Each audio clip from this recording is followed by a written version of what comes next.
J'ai surpris mon mari et ma sœur nus dans ma cuisine.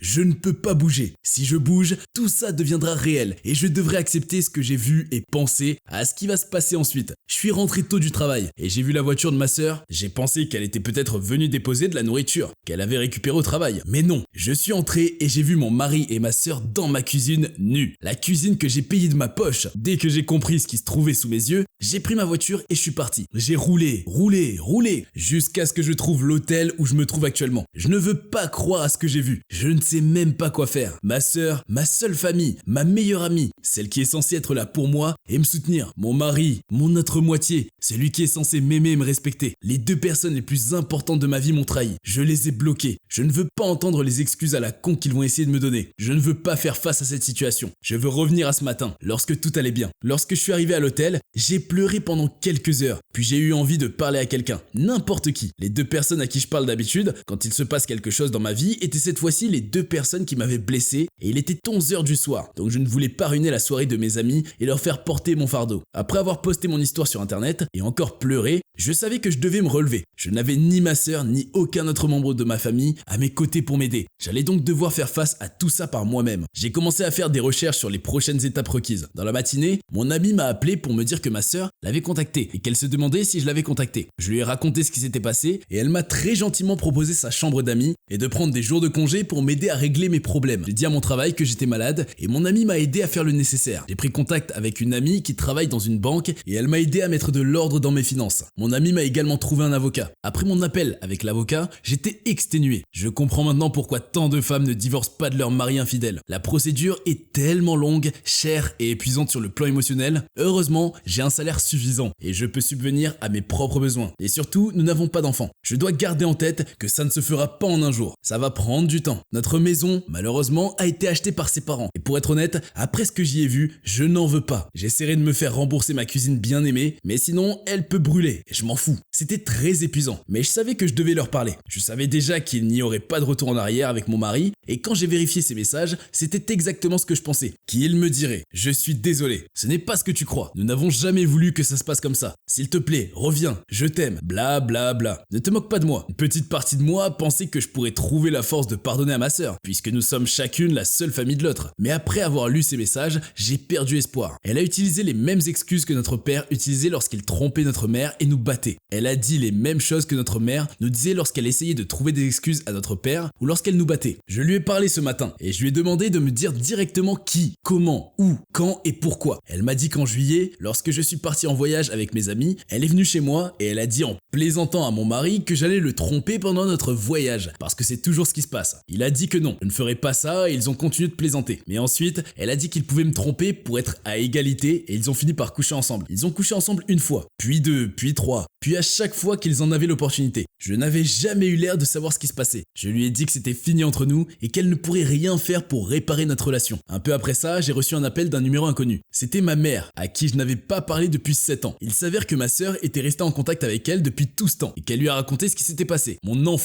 de génitrice, celle qui me battait pour avoir osé respirer de la mauvaise façon, a eu l'audace de dire que c'est bien fait pour moi parce que je lui ai retiré ses filles. Ça me fait tellement mal. Je sais que la situation va empirer et que les prochaines années vont être difficiles à supporter. J'ai perdu ma seule famille. Il faut que j'aille chercher toutes mes affaires de mon ancienne maison et que je trouve un nouvel endroit où vivre. Je veux leur montrer que je peux et que je vais m'en sortir sans eux. J'ai quitté mon mari le lendemain du départ de notre plus jeune fille. Il a dit que je l'ai dupé pendant toutes ces années.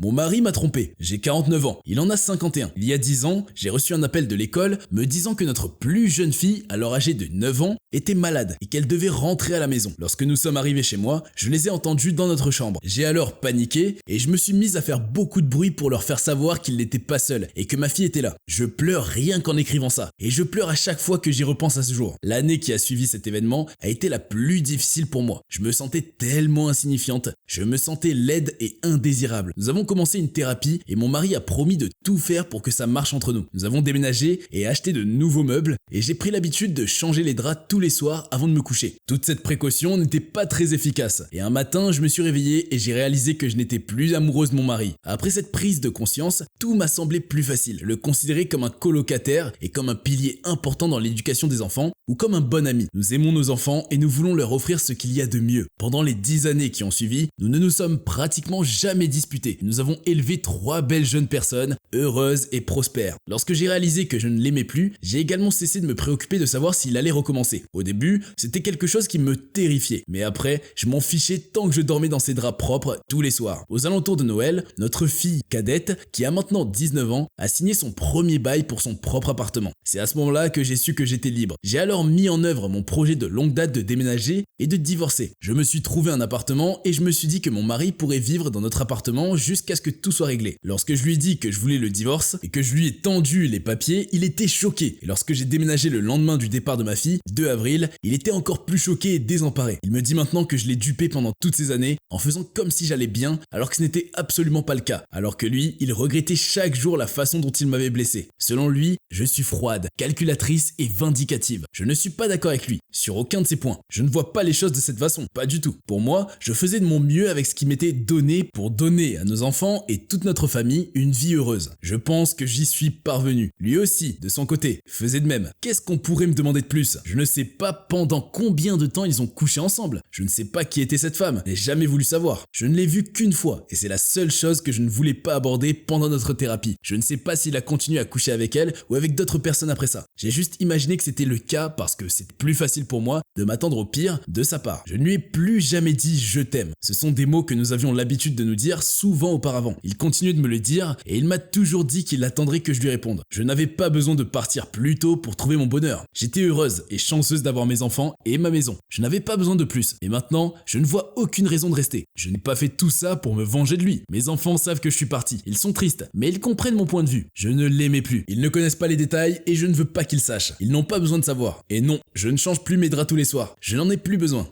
Je suis trop jeune pour faire mon travail? Très bien.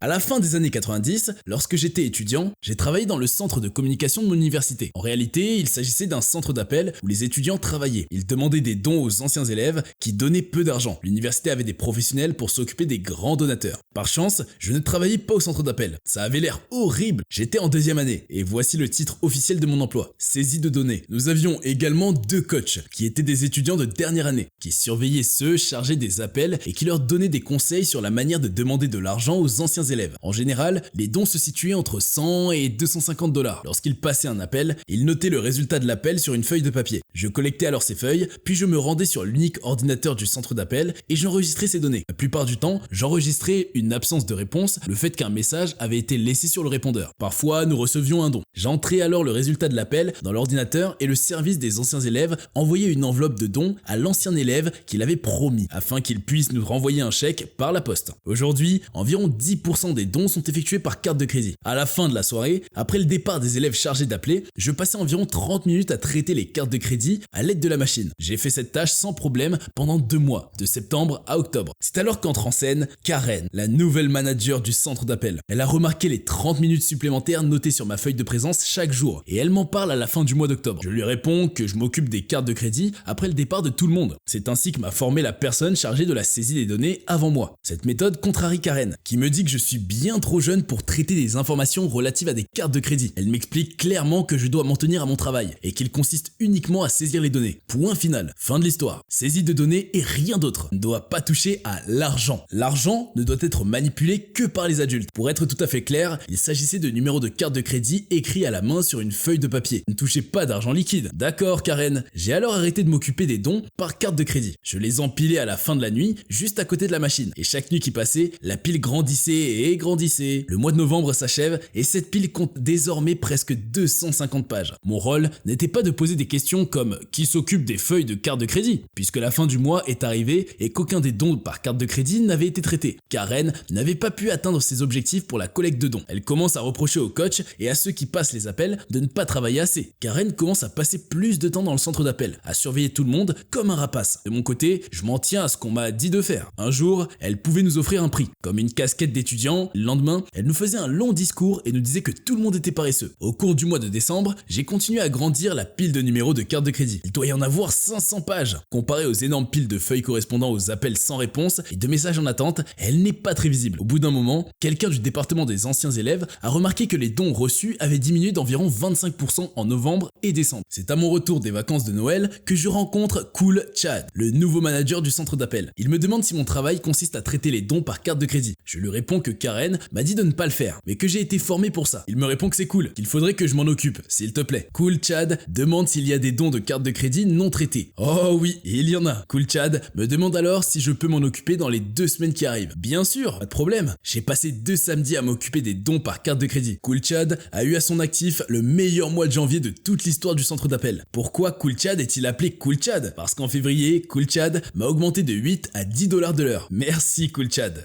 Abonnez-vous pour retrouver d'autres histoires comme celle-là tous les jours et n'oubliez pas d'activer la cloche.